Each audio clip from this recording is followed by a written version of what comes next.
Good morning, doctor. Thank you. So we will start our lecture right now, and we'll continue from the part from here we have left it.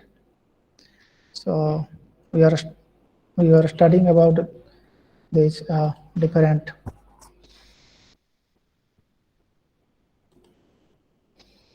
growth media and their advantage, disadvantage, and all these things.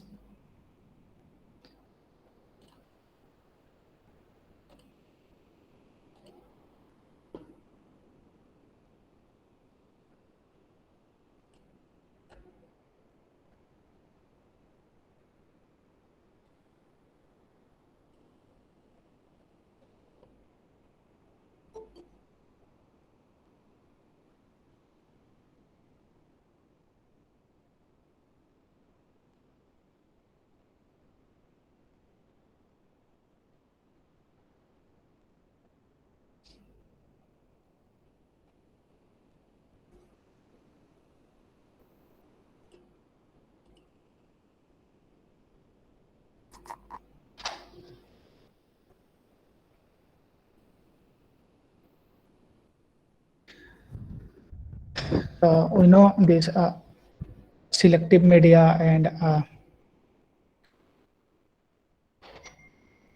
last time we are looking about this defined culture media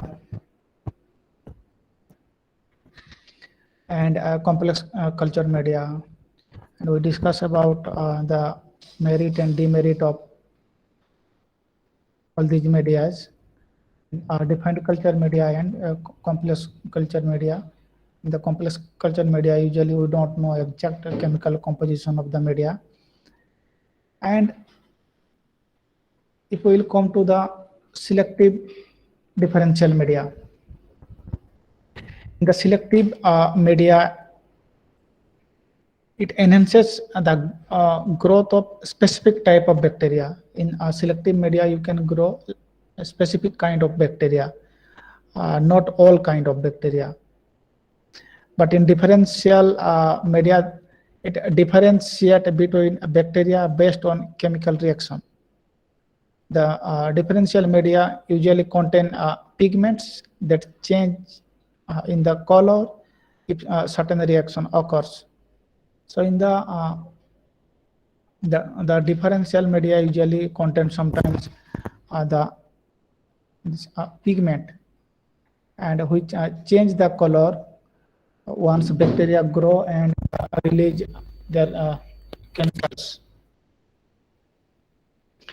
And culture media can be either selective and or differential. So always the culture media can be selective or differential. Doctor, excuse me, what's the main reaction occur in differential media? See, when you grow any bacteria in any media, bacteria also releases chemical, is not it? Yes, doctor. So according to all these uh, chemicals, certain chemical has been added in the media. So when they undergo reaction with the bacterial chemicals, Doctor, bacteria release chemicals. Yes. there's some student want to enter. Okay. Yes. Yeah.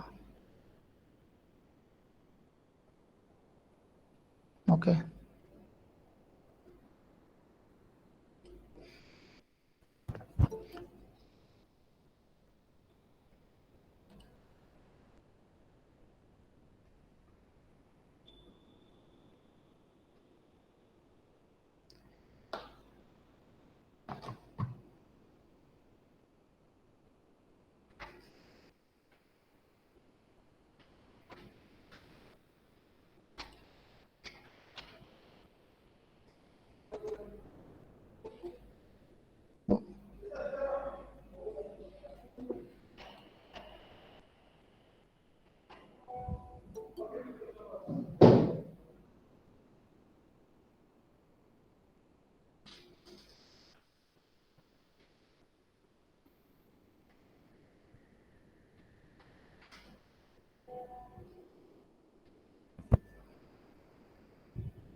And in differential media, these allow different bacteria to be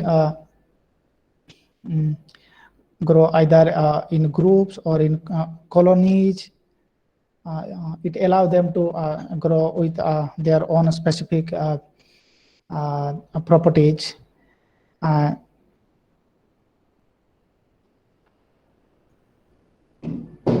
So when we want to culture some unknown bacteria from different unknown source, we usually use the differential media, so that it will allow growth of different kind of bacteria based on the nutrition and the pigment available in the reaction, in the media, so that a wide range of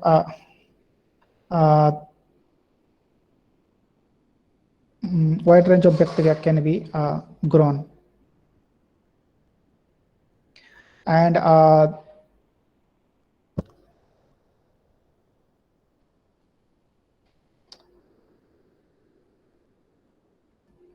if you will consider about the selective and differential media for gram-negative bacteria,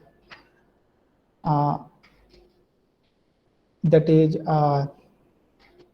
we can say one of them is the McConkey agar, that is one kind of growth media.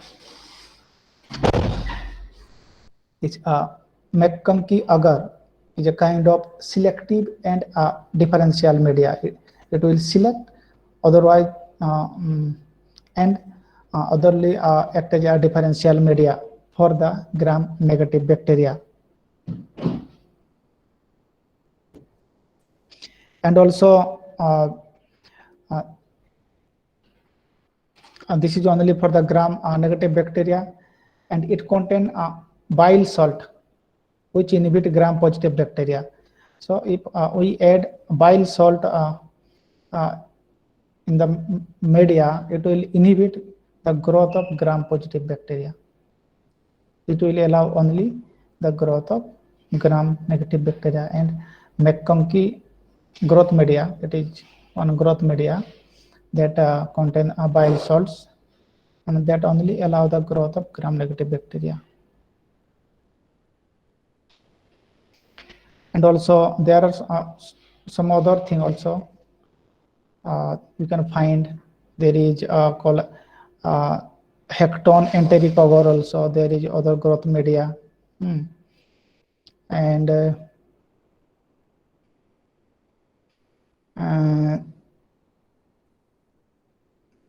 you can also use different growth media for gram-positive bacteria as well. So we are discussing here about this McConkey agar that contains bile salt, and it is useful for growth of the gram-negative bacteria. And lactose fermenting bacteria,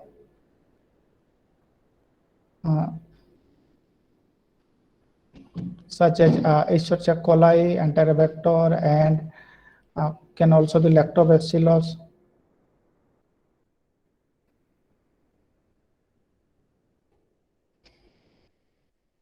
Will be colored pink.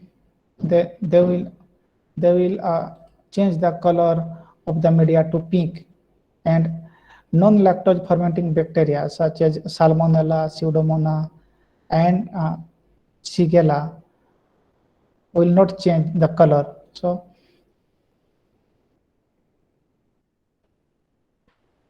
if we will grow several different kind of even gram-negative bacteria in McConkey agar, this lactose fermenting bacteria will change the color. It will look pink. But non-lactose fermenting bacteria such as Salmonella and Pseudomonas or Shigella species, the media will look as usual as it was before. So there will be no change of the color of the media. So if as we are talking about the requirement of oxygen to bacteria and for their growth, that is about presence and oxygen of present and absence of oxygen. So how we can culture anaerobic bacteria? I mean, the bacteria those need not any oxygen source.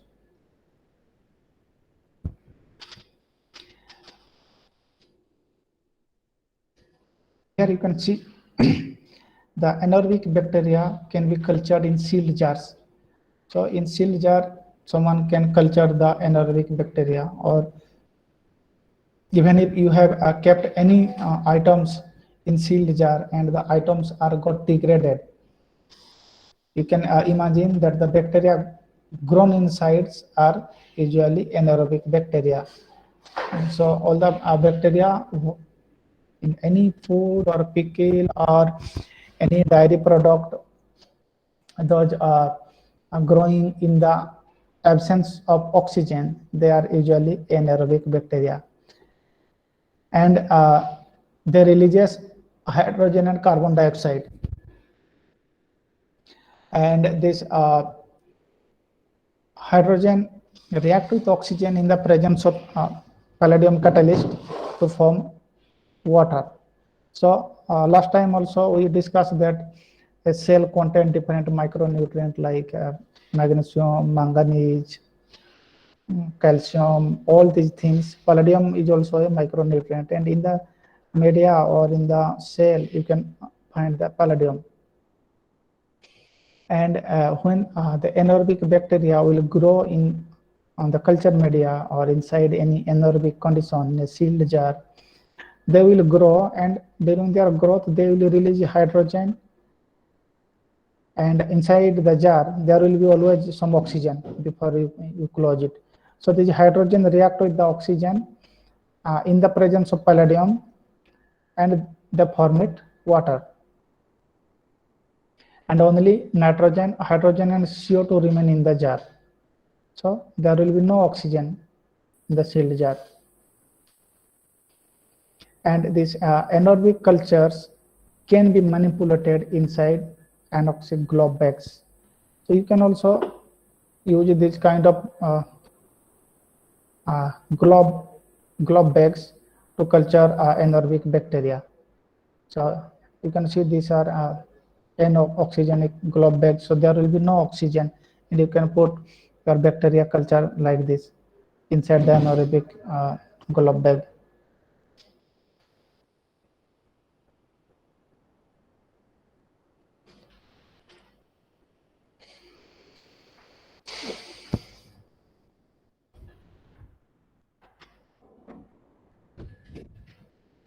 But you know, every cell has its own temperature, and how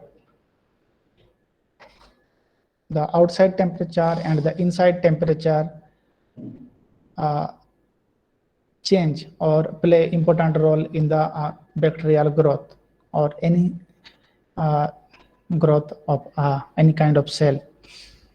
So if you will see here in this curve, when last time we studied about the bacterial growth curve that start with the log phase, stationary phase, and the decline phase or death phase.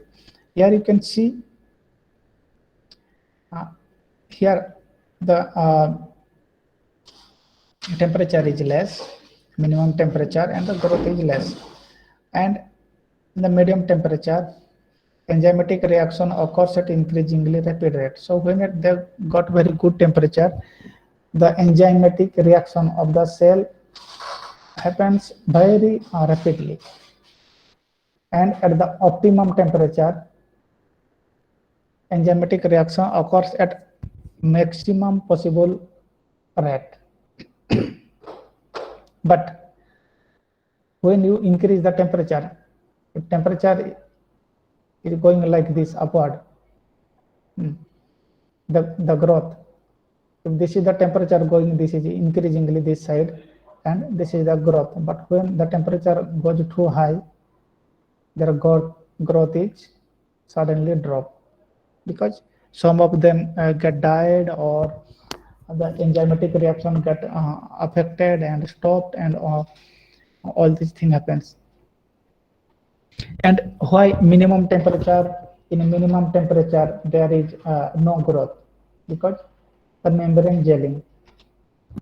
When there is very low temperature in the environment or in the medium, the plasma membrane contains this lipoproteins, that is lipid and proteins. Lipid are always this they got solidify in low temperature. All the gels and Vaseline like things, jelly like things, they get gelling like structure, they got solidify at a low temperature.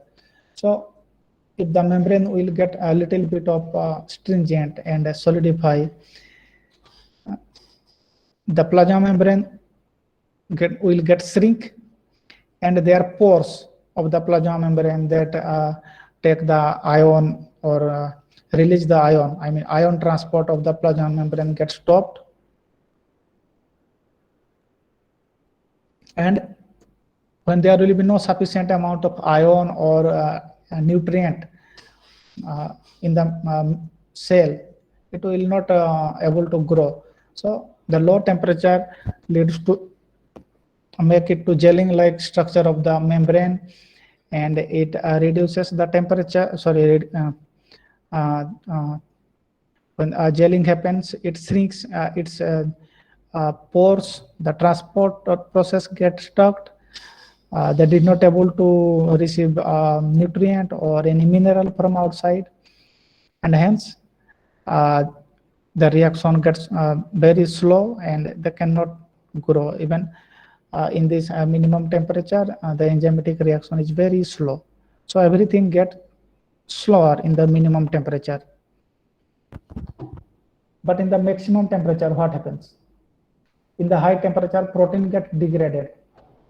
The protein denaturation happens, and the collapse of the cytoplasmic membrane. You also know, if for example you put butter in a hot pan, it will immediately get dissolved because of high temperature, because it will break down its bond.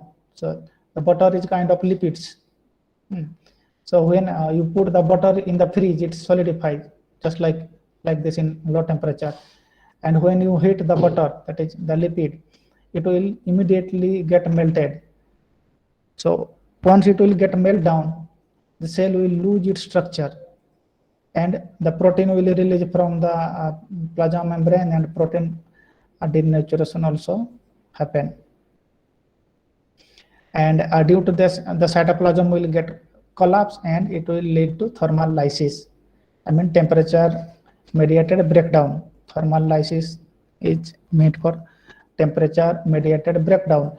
So when the plasma membrane will get breakdown, all the water content and the cellular component of the cell will go out, and there will be no cell and no cell growth also.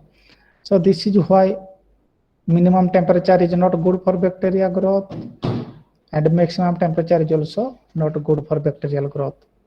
And this is the graph how bacterial growth happens at a minimum and maximum temperature.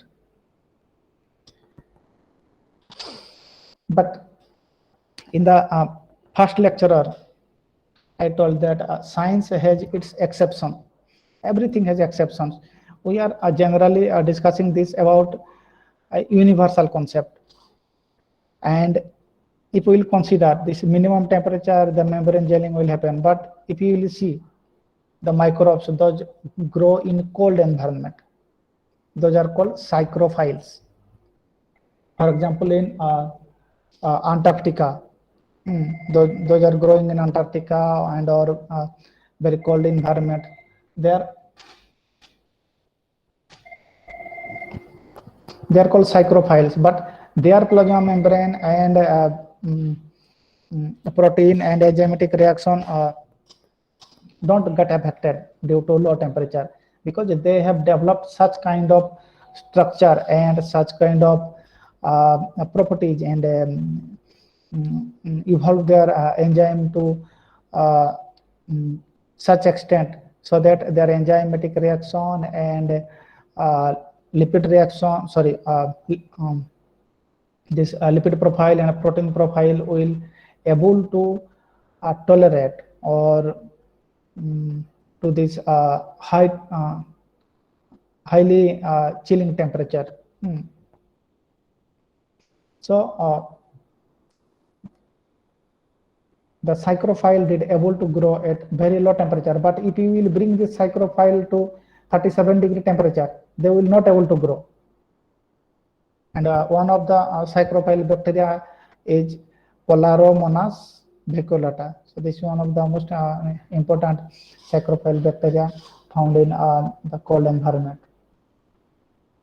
And the maximum of the bacteria that we found belongs to the mesophile, means those who grow in the ambient temperature, that starts from, you can say, from 10 degree to 45 or 50 degree up to 50 degrees Celsius.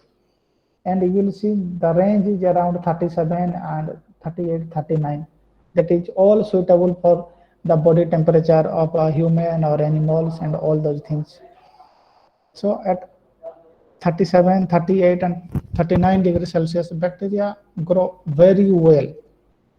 And Escherichia coli is one of the classic example of this category. And these are called mesophile bacteria. Those grow in ambient temperature that starts from 10 degree to 45 or 46 degrees Celsius.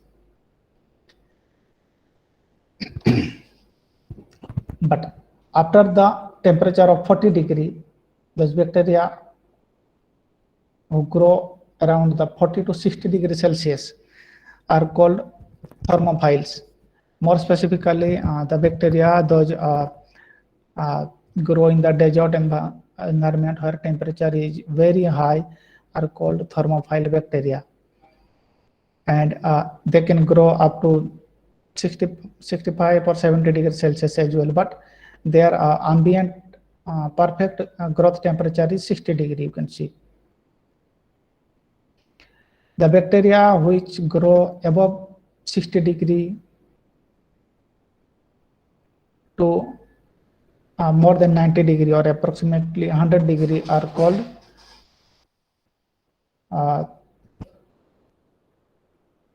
hyperthermophile. The bacteria those are able to grow from this more than 60 degrees Celsius up to 110 degree or more, you can say these are hyperthermophiles. Hyper means extremely high. But the maximum of hyperthermophile bacteria can able to grow at around 88 degrees Celsius. And you will find very rare species, those are growing above 100 degrees Celsius. Pyrolobos fumari is one of the classic examples that grow around 105, 106 degrees Celsius. And Thermococcus celer, you will find that can be grow around 88 degrees Celsius. So according to the temperature regulation, bacteria are called psychrophiles, mesophiles, thermophiles, and hyperthermophiles. So these are 4 different kind of classification of the bacteria depend upon their temperature related growth conditions. And maximum of the bacteria we find in our intestine are called mesophile bacteria, because our body temperature is always around 36, 37 degree or around this temperature. So this 37, 38 or 39 degree temperature are it's ambient temperature, and the bacteria those grow in this environment are called mesophilic bacteria.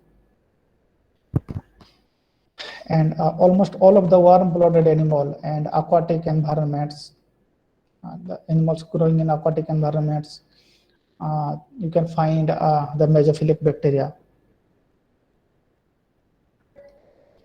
And a common bacteria is Escherichia coli, and you all of you might have heard the name of Escherichia coli.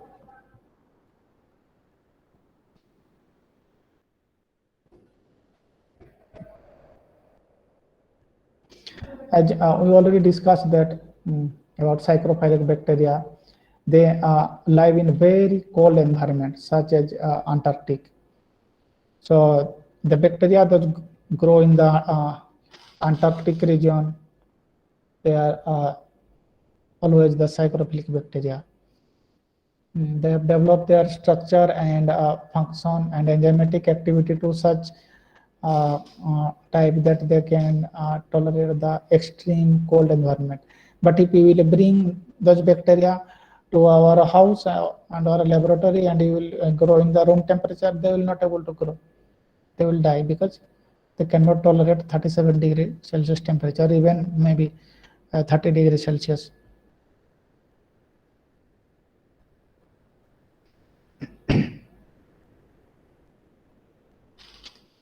The protein of psychrophilic bacteria usually have very less beta sheet and more alpha helical structure. So they have very less beta sheet protein. The protein those bacteria contain have very less beta sheet. So do all of you know about the alpha helix and beta sheet protein? No, doctor, can you tell us? Yes, sure. Okay. So I will give a little bit of introduction about this. So I'll show you here.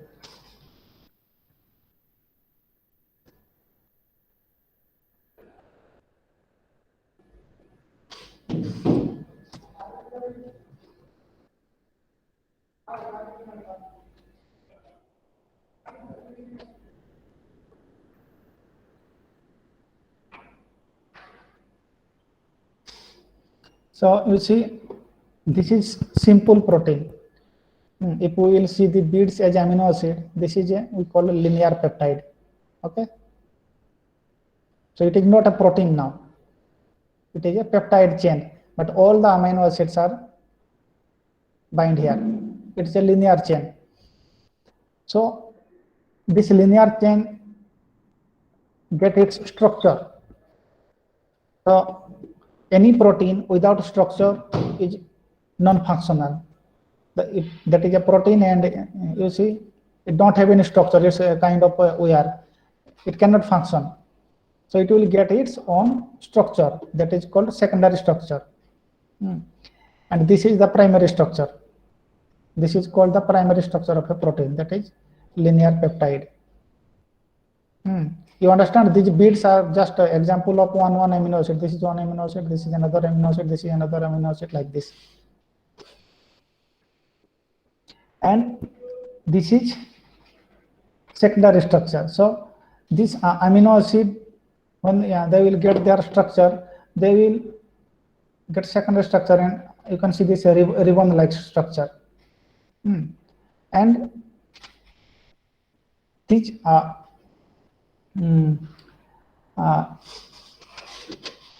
repeating arrangement forms alpha helices and beta sheets.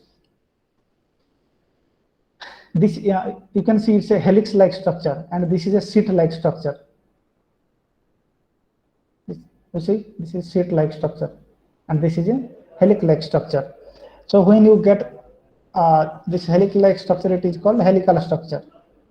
When you get this sheet-like structure, it is called sheet, or in protein we call it beta sheet.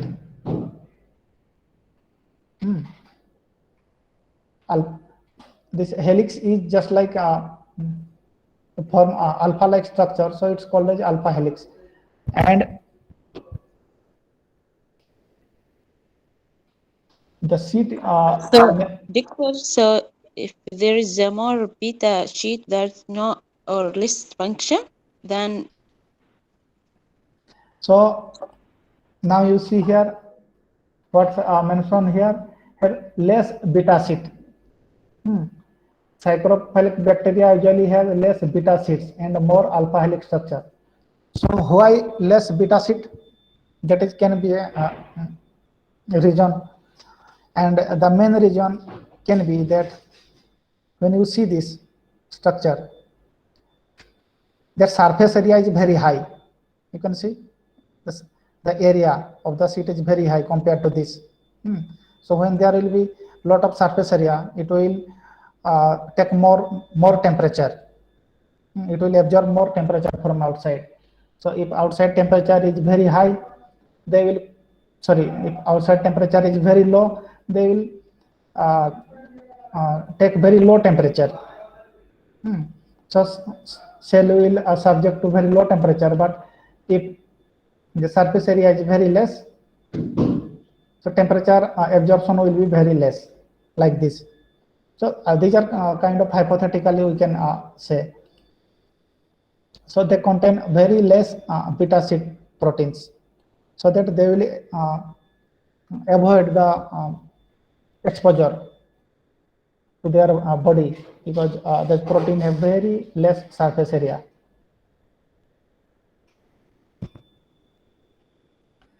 And cytoplasmic membrane of psychrophilic bacteria are rich in unsaturated fatty acid.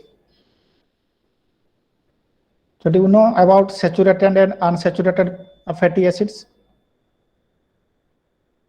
No, doctor. Okay, so fatty acids are usually two types. As you now we see about the protein, one is alpha helix, another is beta sheets. Like that, this lipid also has saturated fat and unsaturated fat. I mean saturated fatty acid and unsaturated fatty acid. We will go to the Wikipedia for better understanding fatty acids.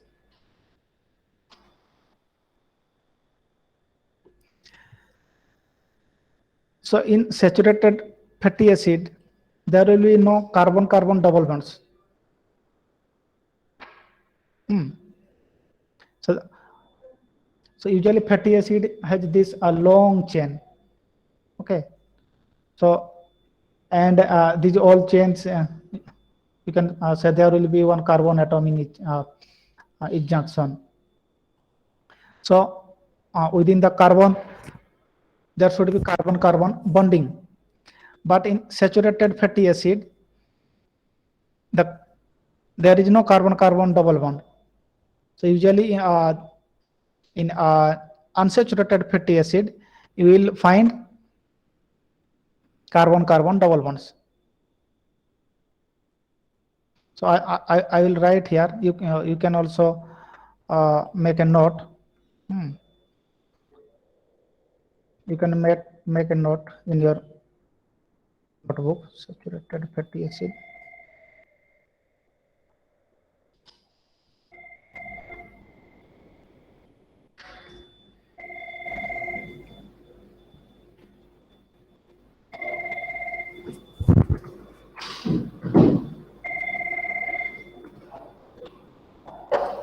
Non-CC double bond.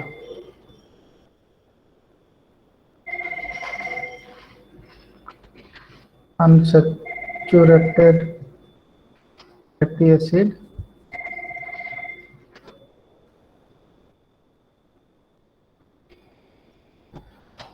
So you can make this additional note.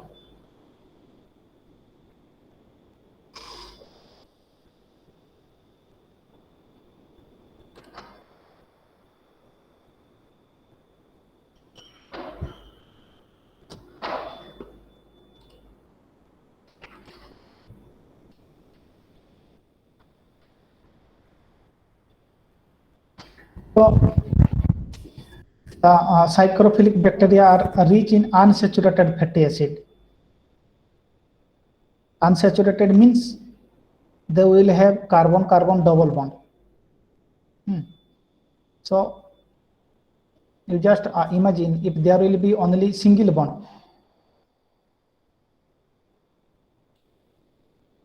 If I will say carbon single bond and carbon double bond, always the strength of this bond is strong than this. It has two bonds, so it is difficult to break down. And this has less energy. So what these saprophytic bacteria are tuned, they should have carbon-carbon double bond kind of fatty acid, so that it will be very strong, and it will be not impacted by change in the temperature state, more specifically the cold temperature.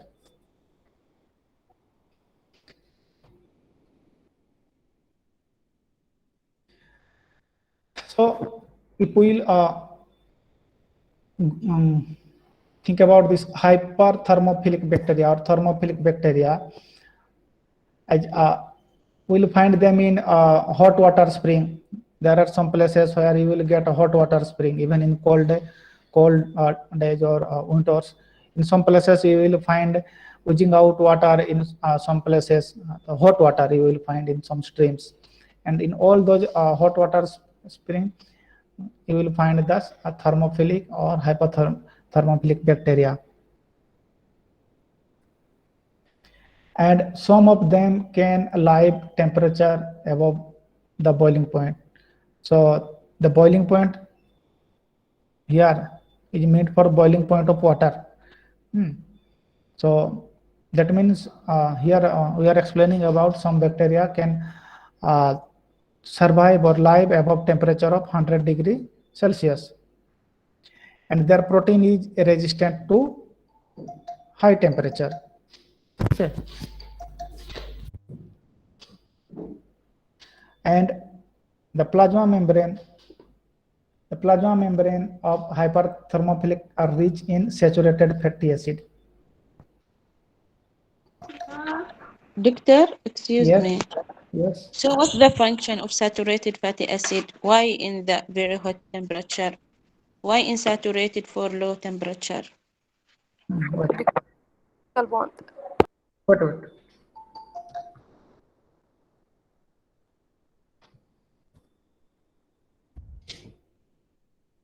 In the last slide, we discuss about saturated and unsaturated fatty acid. Here,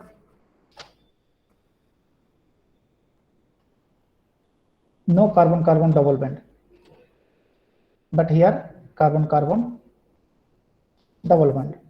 So, as I told, this is the energy requirement to break the bond.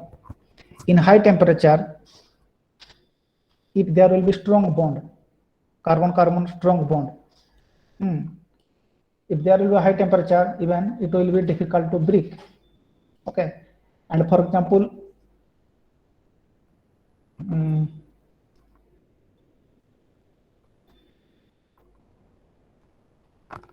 No, doctor, verses about. what? Sorry.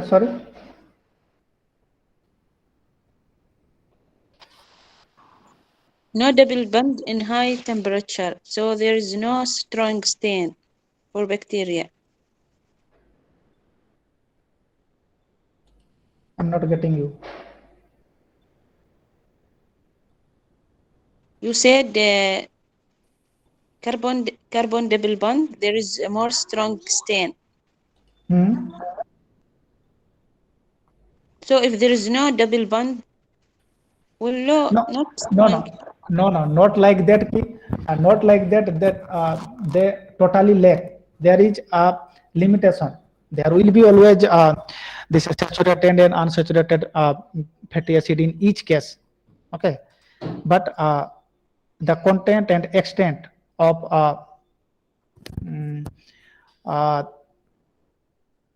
the saturated and unsaturated fatty acid. For example, here in the psychrophile, you will there will be unsaturated fatty acid. So their energy requirement to break down should be very low. So, for example, if you will bring them to 20 degrees Celsius, this they will be easily fragile and they will not able to sustain. But here there is no double bonds, means there will be carbon carbon, more carbon carbon, single bonds. Okay, you understand? Otherwise I'll write like this. So carbon carbon single bond, and here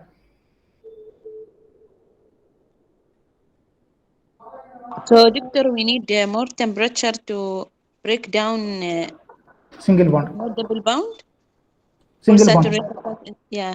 saturated Okay. fatty acid. So from here at least you can understand like this, is not it? What we are discussing now, is not it? So saturated fatty acid, and this is no double bond, double bond, double bond.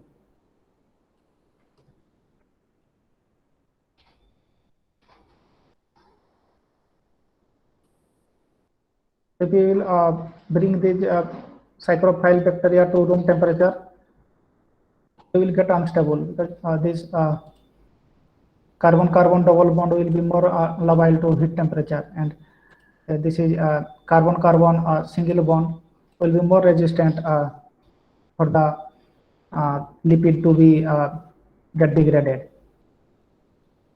So this is the classic example of saturated and unsaturated fatty acid. So if we will take a lot of saturated fatty acid, it is very bad for us, because it's very difficult to break down by our stomach, and that's why all these fatty acid make problem for us.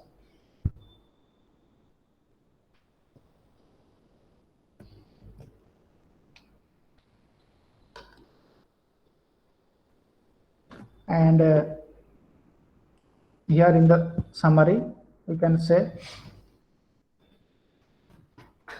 it is important to understand the nutritional requirement of bacteria to be able to culture them in the laboratory. So we need to understand which kind of nutrition a particular bacteria required to culture them in the laboratory. And there are many sources of nutrient that can be used to grow bacteria in the laboratory. So there can be specific media, and there can be mixed media or complex media. And this culture media can have different physical and chemical properties, some of which select or differentiate for a particular type of organism. So these normal growth media and or this complex media can also have the property to differentiate depending upon the other chemical constituents present in the media. So as we find in the McConkey agar media that contains a bile or something, some get a pink color, and some did not change the color of the media. So depending upon the pigment or the chemical present in the media, and depending upon the type of bacteria grown in the media, it's totally depend upon which kind of media we are using for their growth. So here we finish about the growth and about the growth media and all those things. So if you have any question and any doubt, please feel free to ask me, and please put your attendance in the chat box so that I can note the attendance of all of you.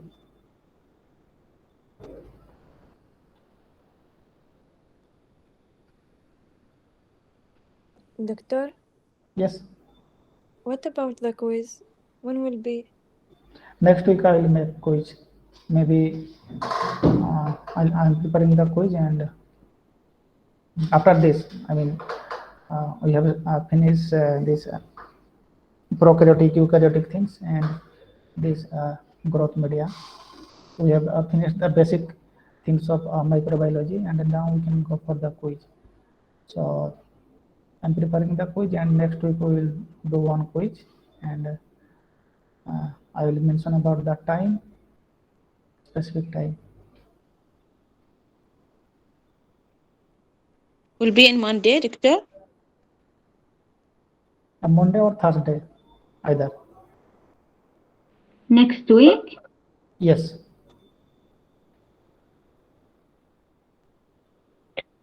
Mr. All for lecture coming in quiz. Can you repeat your question, please? All All chapter the Doctor, we cover in the quiz. Yeah, both the chapters. So will be 4 chapter.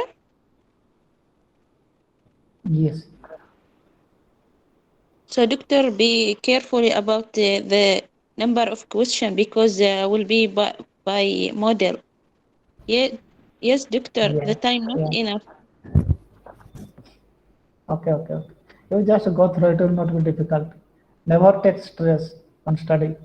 Okay. So Doctor, Doctor, could I we see? do. Yes. Doctor, can you shift Give me the quiz to another week? Yes, doctor, because next week I am busy very much. I have a quiz and project and assignment.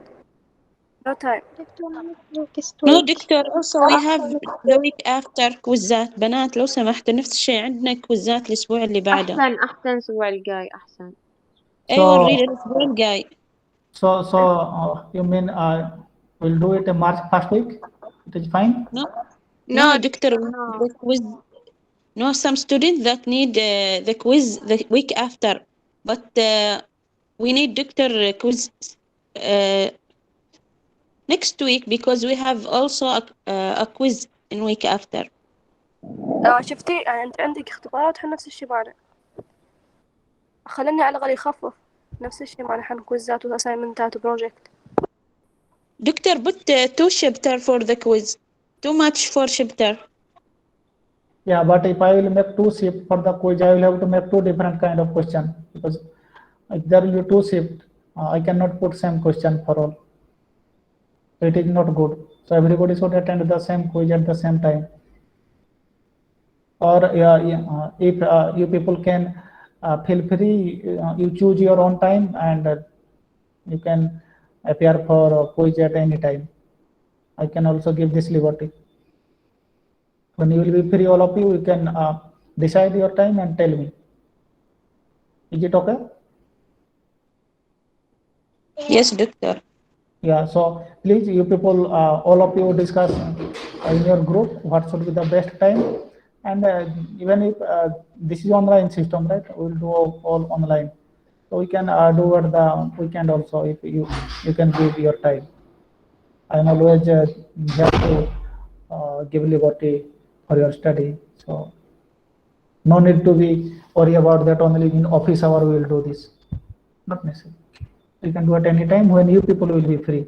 Because you are also taking a lot of classes now, you people will be very busy. Even although we are also very busy. Doctor, could we go? We have another lecture. Yeah, sure. Obviously. Thank you, Doctor. Okay, so this is my message that you decide by yourself and tell me the time please when we can have the quiz, okay? Okay. Okay, Inshallah. Thank you, Doctor. thank you, thank you, thank you.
أقول